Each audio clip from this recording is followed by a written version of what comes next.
Okay, greetings. I'm gonna hopefully get these all things together. So I'm gonna put my hand right where I want to see. 1, 2, 3, 4. Okay. All right. What we're going to do today is discuss the parts of the guitar. So we're going to start with this camera right here. You can see me, my finger, and this is the head. Tuning pegs. This is the nut. These silver bars here that I'm going to start showing you down here. These are called frets. Each one is marked. They might be a dot. There might be some type of marking. Some of them marked on the first fret, some of them not. Most of them marked on the 3rd, the 5th, 7th, the 9th, and the 12th. You'll also see them on the side of your guitar. That way when you're playing it like this, you can't look down like this and see it. You can see it from the dots on the side. That just gives you indications where you're at on your fingering between the 3rd fret, the 5th fret, 7th fret, 9th fret, and 12th. Now the 12th fret has 2 dots for a reason. That means it's an octave higher than open. So I played this top string open, and I want to make sure it's in tune. I get a tuner, and I want to tune it to 440 standard, the top string E.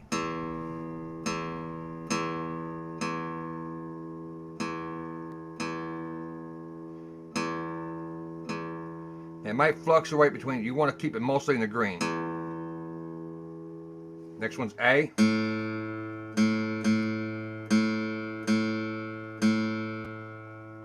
D.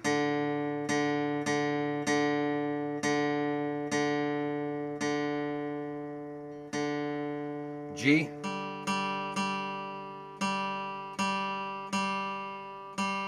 B. And E.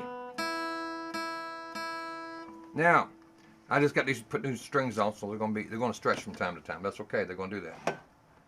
So what we're going to do today is really focus on rhythm.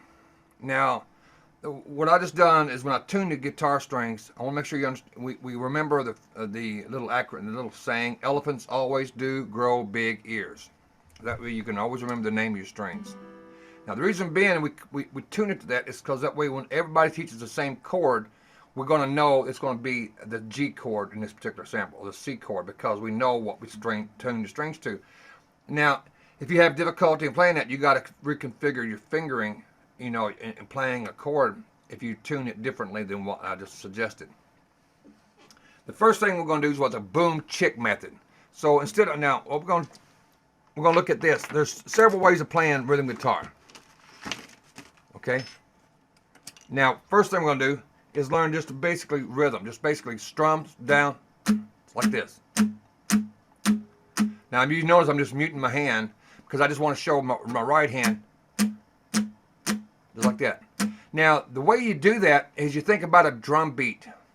So when you boom chick chick chick boom chick chick chick boom chick. So if a person's playing the bass drum and hitting the snare, that's all he's doing right now. Boom, ting ting ting ting, boom, ting, ting, ting. We want to make sure you strum on that boom. 2, 3, 4. 1, 2, 3, 4. 1, 2, 3, 4. 1, 2, 3, 4. 1, 2, 3, 4. 1, 2, 3, 4. 1, 2, 3, 4. 1, 2, 3, 4. So that's playing or strumming on the first beat. So if we want to play a little faster that would keep the same beat, then we can strum on every other beat, or 1 and 3. 1, 2, 3, 4. 1, 2, 3, 4. 1, 2, 3, 4. 1, 2, 3, 4. 1, 2, 3, 4. 1, 2, 3, 4. 1, 2, 3, 4. So I'm strumming twice as many times, but I'm still keeping that 1, 2, 3, 4 timing. So if I want to strum every time, I go 1, 2, 3, 4. 1, 2, 3, 4. 1, 2, 3, 4. 1, 2, 3.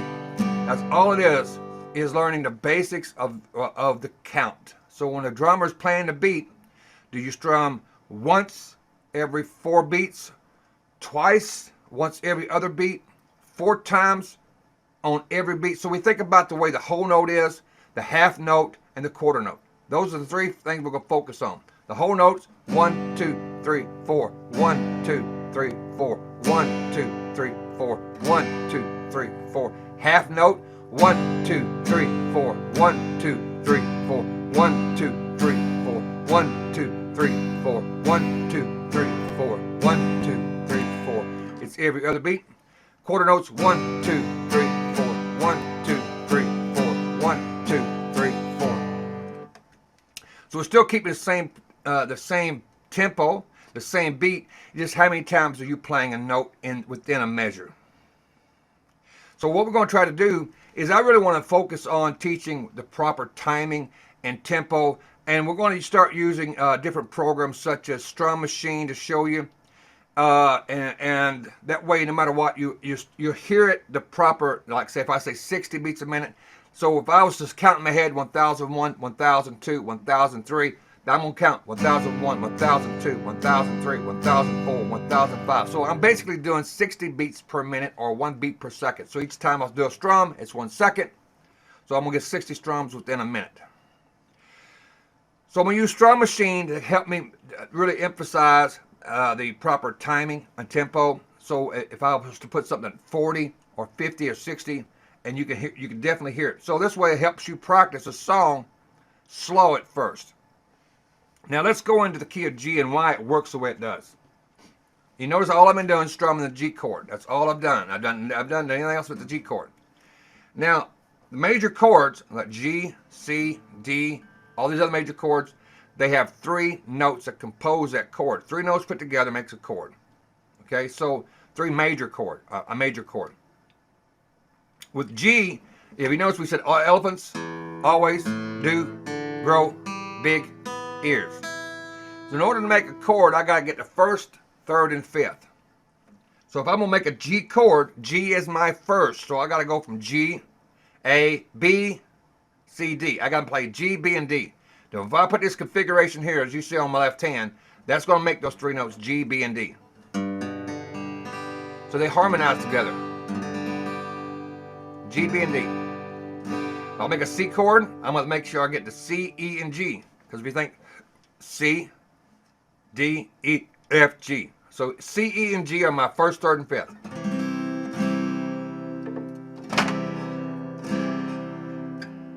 And then we're going to have a D chord.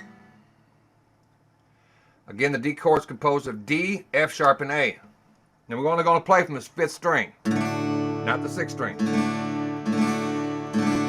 Because I only want those notes, D, F sharp, and A. And I can't, so I don't want to play the E string. So if I'm going to play a song with G, C, and D. So I'm going to try to get you to do is understand. We're going to first work on changing chords. So we're going to work on first is changing chords. So we're going to work on 4 strums with the G, 4 strums with C, and 4 strums with D, then back to G. So 1, 2, 3, 4. 1, 2, 3, 4. 1, 2, 3, 4. 1, 2, 3, 4. 1, 2, 3, 4. 1, 2, 3, 4. 1, 2, 1, 2, 1, 2, 3, 4. Now you might have to do that slower, and I'm going to do several videos going at a slower tempo, a medium tempo, and then a fast tempo. Now this is a song that I have my students work on first. It's called Boil 'em Cabbage Down. It's got 2 strums, so it's 1, 2, 1, 2, 1, 2.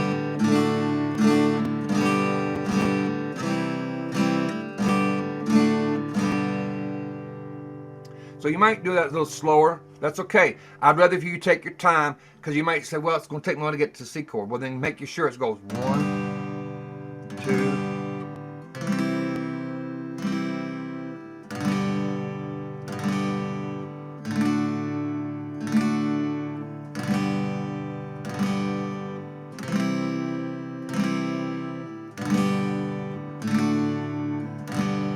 And I want to make sure everything, all the notes are ringing true. There's no sound like that.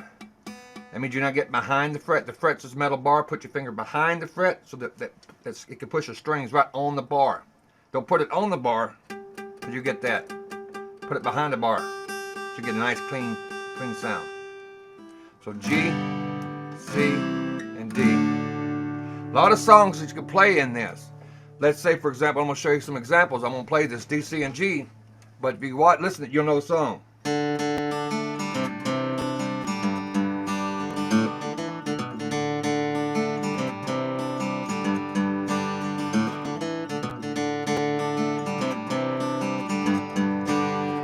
All I'm playing is just G, C, and D. And there's a lot of songs you can play in the key of G.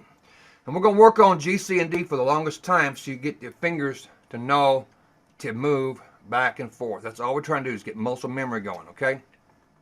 And then we're going to, after we do that, we're going to work on the key of G.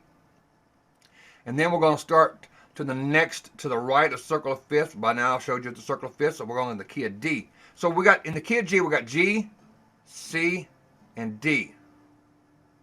So we're going to play in the key of D. We're going to have D and G. We already got them two chords. We're going to add a third chord in, different new chord called A. So playing A is all on the second fret. So you can put your finger, I got to put my fingers like this way. You can use your finger here to do it, but just don't hit the bottom string. You're just hitting those three strings right in the middle. Okay? So D, G, and A. So the next key we'll be learning would be A. So we're going to play the A, D, and E chord, my new one. So we're going to add in a new chord each time we go to a different key. So we're going to start with G, C, D. G, C, D. And that's all we're going to work on. 1, 2, 3. Just go between the combination of changing between a G and a C, a G and a D. It don't matter which combination. Okay? So we're going to work with Bowl and Cabbage Down as our first song, and then we're going to go from there.